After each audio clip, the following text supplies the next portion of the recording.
Oke, selamat datang di pembelajaran Uma Codinger pada kelas Java Pemula bersama saya Nom Sugati, mentor sekaligus founder dari umahcodinger.com.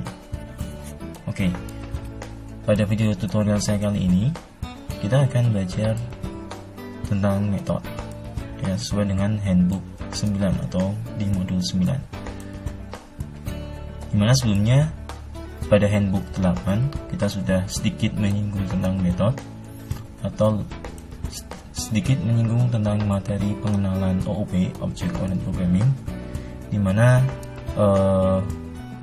ciri-ciri dari OOP atau hal-hal yang ada pada OOP itu seperti kelas, objek, kemudian atribut, kemudian metode, kemudian metode konstruktor, ya, kemudian modifier.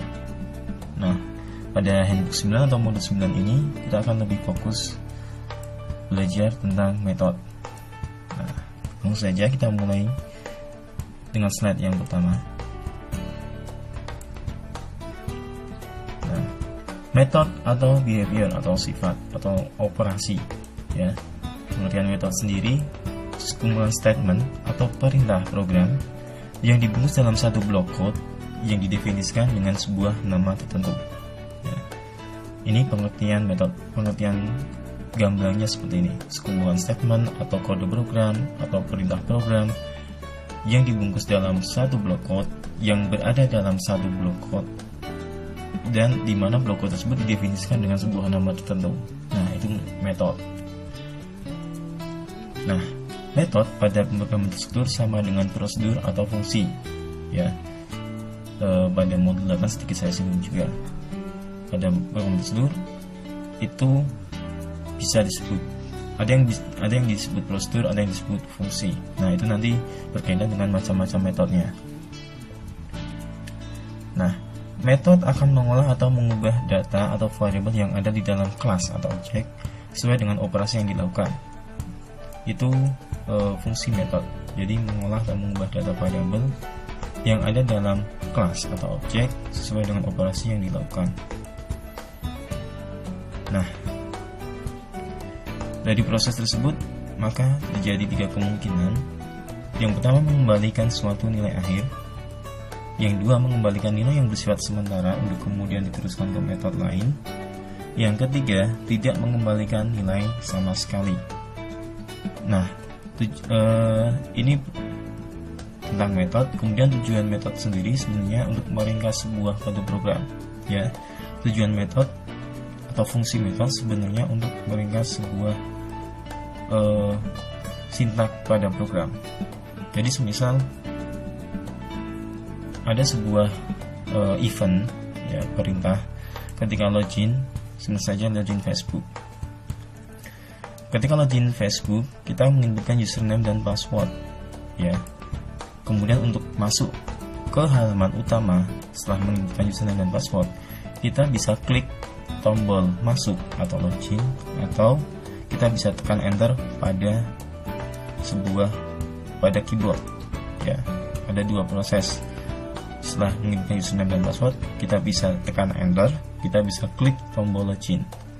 Nah, kedua event tersebut masing-masing menjalankan operasi yang sama, yaitu operasi masuk ke halaman utama, ya. Nah, operasi tersebut bisa diringkas dengan menggunakan sebuah metode. Jadi ketika klik tombol enter, tinggal memanggil metode yang sudah dibuat. Ketika tekan tombol enter, tinggal memanggil nama metode yang sudah dibuat. Atau ketika klik tombol masuk atau login, tinggal memanggil nama metode yang sudah dibuat. Jadi kita tidak perlu mengetikkan kode program yang sama secara umumnya. Nah, kemudian kita lanjut ke slide selanjutnya. Deklarasi metode. Pendeklarasian metode ini. Yang pertama, modifier, ya. Modifier di sini berarti bisa default, private, public, protected. Kalau default berarti tidak perlu dituliskan defaultnya. Tapi selain default seperti public, protected, dan private itu harus dituliskan ya perintahnya. Kemudian tipe. Nah, tipe di sini berarti metode yang tanpa mengembalikan nilai, itu bisa disebut juga prosedur, atau tipe metode yang mengembalikan nilai ya, dalam artian nanti mengembalikan nilai dalam bentuk tipe data. Nah, itu bisa disebut function, atau tidak dua-duanya ya, itu berarti konstruktor. Tipe di sini tadi penjelasan ketiga tadi. Kemudian nama metode. Nah, nama metode di sini otomatis disesuaikan dengan operasi yang akan dijalankan. Semisal kita akan menjalankan tadi contohnya perintah login, maka bisa saja nama metodenya adalah aksi login ya, tidak boleh menggunakan spasi ya. Penamaan nama metode bisa dilihat lagi pada dasar-dasar pemrograman ya, nama identifier. Nah, kembali lagi, semisal kita ingin membuat operasi login, maka nama metodenya adalah aksi login semisal ya. Tidak mungkin kita membuat nama metode aksi login tapi statement di dalamnya adalah perintah untuk menghitung sebuah luas segitiga, tidak mungkin. Jadi sekali lagi, pemberian nama metode harus sesuai dengan operasinya. Di operasinya apa? Misal untuk login ke halaman utama Facebook ya, tinggal nama metodenya aksi login atau login, terserah. Oke, kemudian selanjutnya ada daftar argumen. Daftar argumen di sini sebenarnya bentuknya adalah beberapa deklarasi variabel ya, beberapa deklarasi variabel yang ada di dalam kurung buka kurung tutup itu.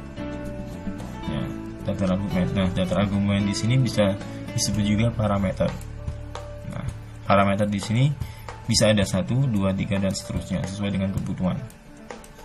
Nah, kemudian bisa dilihat ada block code ya, yang di dalamnya ada statements. Nah, statements atau sintak program atau kode program adalah isi dari block code atau isi dari metode. Nah, ini deklarasi dari metode ya.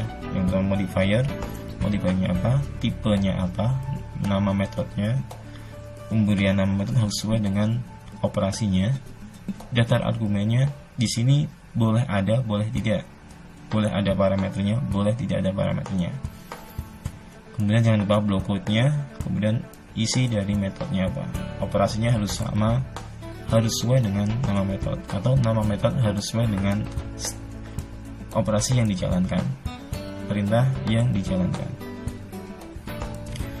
Oke, selanjutnya. Nah, memanggil metode.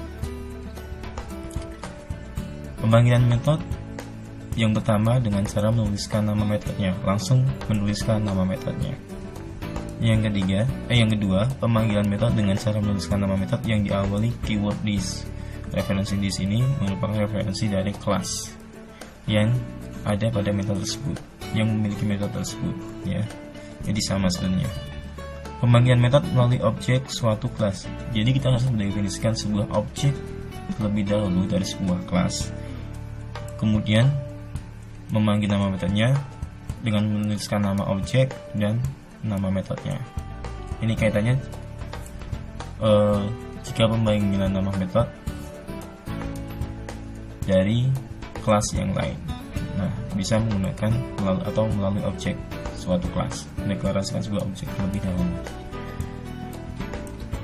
Lebih gampangnya bisa dilihat pada contoh program di sini.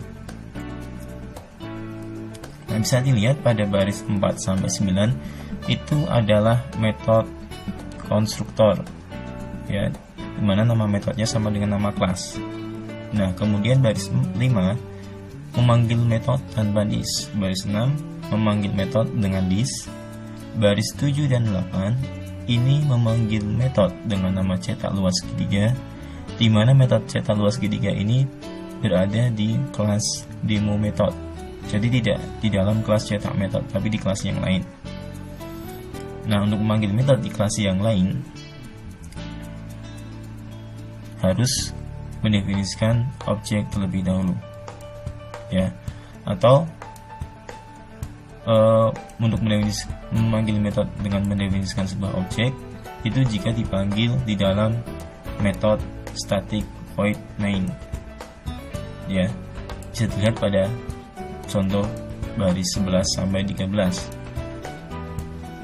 Nah, untuk memanggil metode di dalam public static void main juga harus mendefinisikan atau mendeklarasikan sebuah objek terlebih dahulu. Baik metode tersebut di dalam kelas yang sama atau berbeda di luar kelas. Ya, bisa dilihat nomor baris 4 sampai 9 adalah metode konstruktor, baris 5 dan 8 adalah contoh pemanggilan metode, nomor 11 13 metode static void main, 15 sampai 22 contoh metode.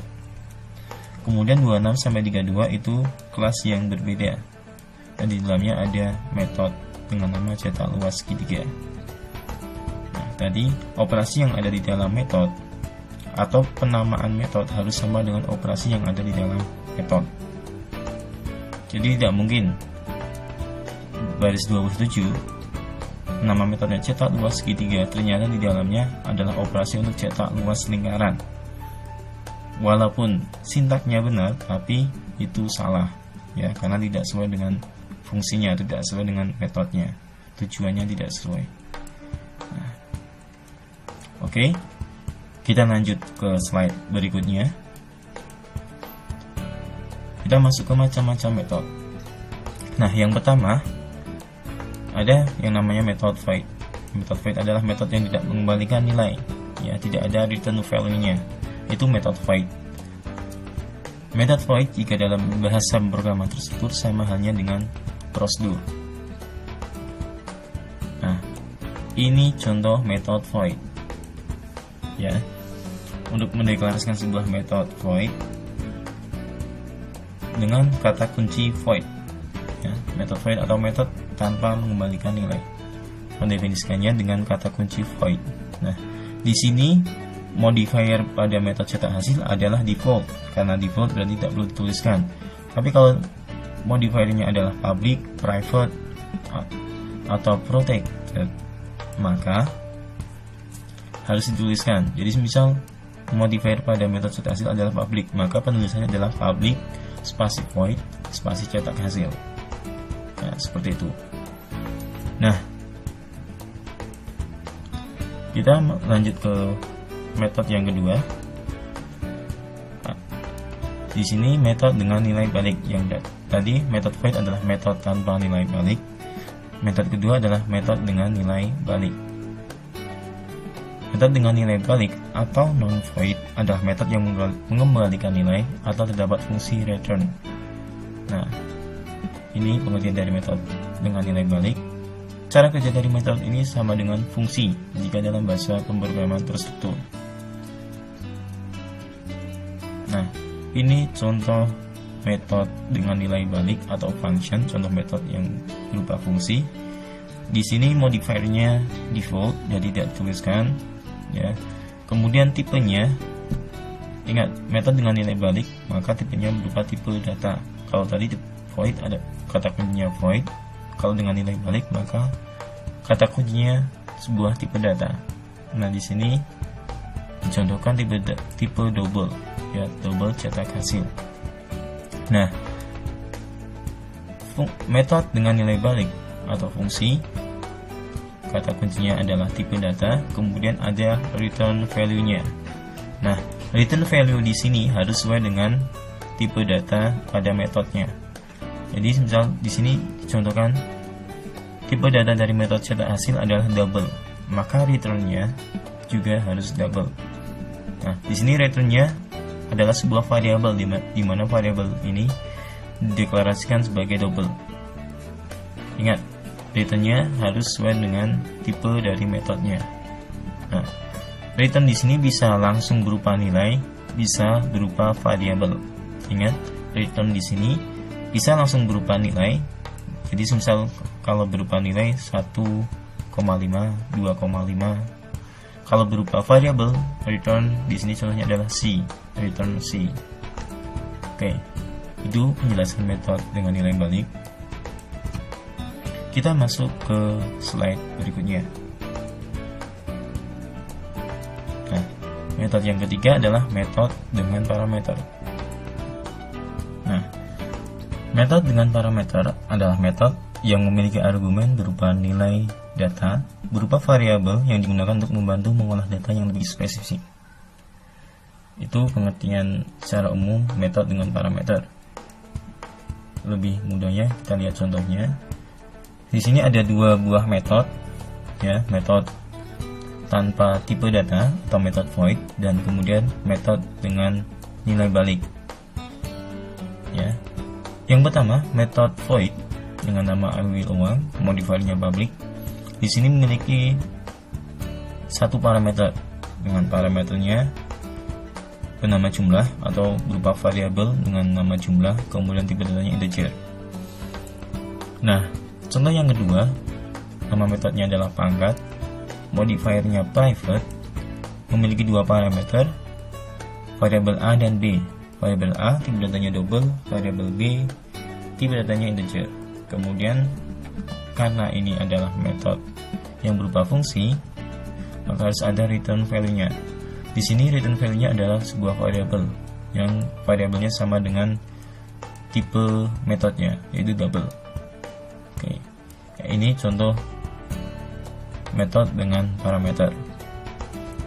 Jadi metode dengan parameter tidak hanya dibatasi 1, 2, atau 3 parameter, ya.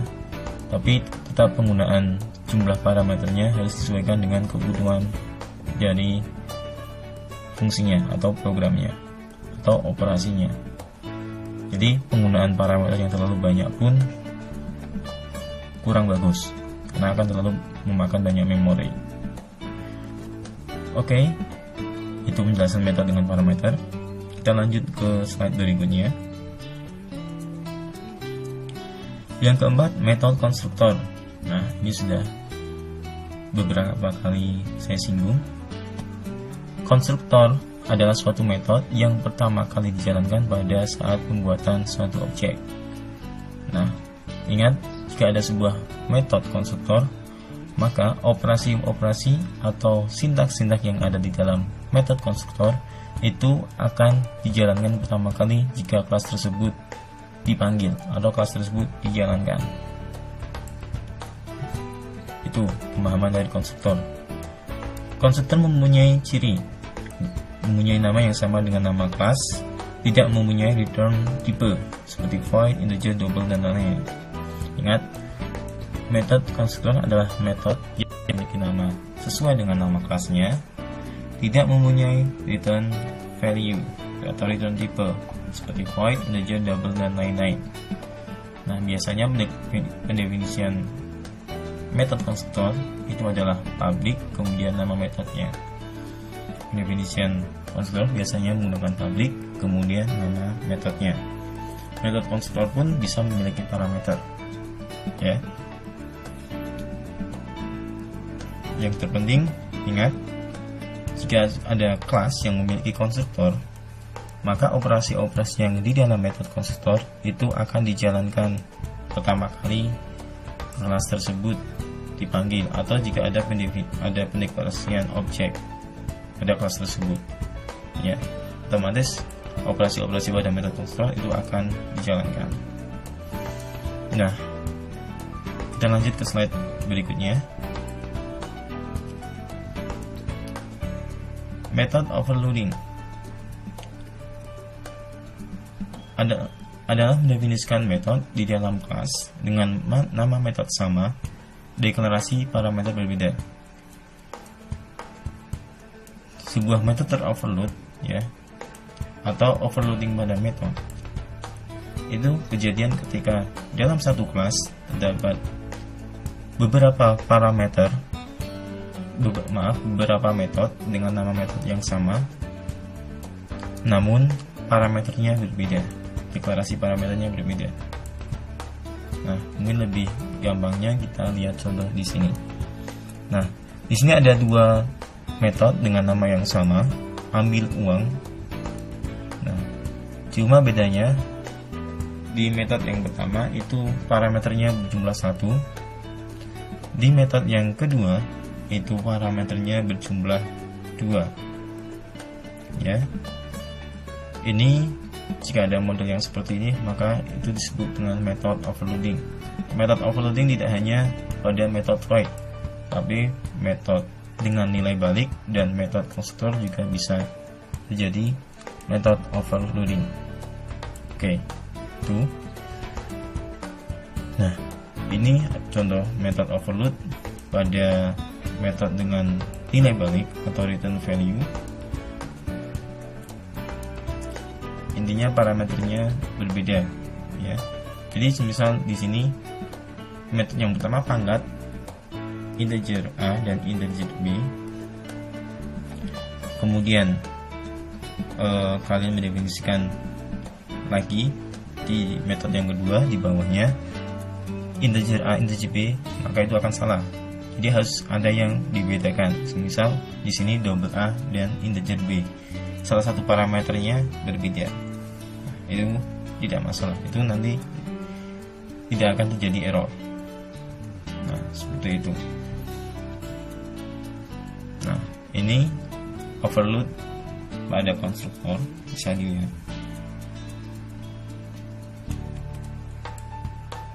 Nah, kita ke slide selanjutnya. Kemudian keenam ada method overriding. Nah, overriding itu terjadi ketika metode subclass sama dengan metode superclass. Parameternya sama, tetapi pernyataan atau implementasinya berbeda. Jadi metode overriding sebenarnya adalah metode di mana metode pada superclass dan metode pada subclass itu nama metodenya sama, tetapi operasinya berbeda. Nah, bisa dilihat pada contoh program berikut. Ya, di sini ada kelas barang, ada metode macam kategori, ini ada metode macam kategori dengan operasinya seperti yang terlihat 456 baris 456. Kemudian baris 9 sampai 20 ada metode static void main, ya. Baris 10 sampai 13 itu mendeklarasikan objek kelas kategori dan objek kelas barang. Kemudian baris 16 itu memanggil metode macam kategori pada kelas kategori. Baris 19 memanggil metode macam kategori pada kelas barang. Nah, lanjutan dari program public kelas barang. Di sini ada kelas kategori extends barang. Ini maksudnya sifat yang ada pada barang diturunkan di kelas kategori. Nah, bisa dilihat pada kelas kategori ini dia memiliki metode, ya, dengan nama macam kategori. Nama metodenya sama dengan nama yang ada di kelas barang. Nah, kelas barang disebut superclass, kelas kategori disebut subclass atau kelas anak. Karena di sini ada keyword extend barang, jadi kategori ini menginduk ke kelas barang. Nah, ini yang disebut dengan method overriding atau overriding pada metode. Jadi nama metode pada superclass dan subclass yang sama, tetapi memiliki operasi yang berbeda. Nah, kita lanjut ke slide berikutnya. Nah, di sini yang ketujuh atau yang terakhir adalah metode static. Di mana metode static adalah metode yang dapat dipakai tanpa harus menginisialisasi suatu kelas. Maksudnya tanpa menggunakan variabel terlebih dahulu, tanpa mendeklarasikan sebuah objek dari kelas terlebih dahulu. Ya, itu metode static. Ciri metode ini adalah dengan menggunakan kata static di depan kata void. Nah, kita langsung ke contohnya saja. Di sini ada kelas dengan nama cetakan, kemudian ada kelas bernama cetakan kue, ya, dalam satu file. Metode pada kelas cetakan itu ada info cetakan dan metode main. Kemudian cetakan kue ada static void info cetakan kue. Nah, info cetakan kue ini adalah metode yang bersifat static, ya. Kemudian pada static void main, untuk memanggil metode info cetakan, ya, harus mendeklarasikan sebuah objek terlebih dahulu. Di sini nama objeknya adalah CTK. Kemudian pada baris 11 ini memanggil metode info cetakan kue tanpa mendefinisikan objek atau mendeklarasikan objek kelas cetakan kue terlebih dahulu. Jadi langsung pemanggilan metode pada kelas yang berbeda maupun yang sama nantinya. Untuk metode jenis statik, ya, tinggal mengetikkan nama kelasnya, kemudian nama metodenya. Ingat, untuk memanggil metode yang bersifat statik, tinggal mengetikkan nama kelasnya. Di sini kelasnya adalah cetakan kue, kemudian memanggil nama metodenya. Nah, ini static method atau metode statik yang bersifat statik, di mana metode yang pemanggilannya tanpa menginisialisasi sebuah objek atau mendeklarasikan sebuah objek terlebih dahulu. Oke, ini penjelasan dari metode statik. Nah, itu saja video pembelajaran modul ke-9 tentang metode. Jangan lupa menu belajar sekolah Fadila, modul video question of the day, temu online. Nah, dari saya Anam Sujagati, mentor sekaligus founder dari omakcoding.com. Cukup sekian, selamat belajar.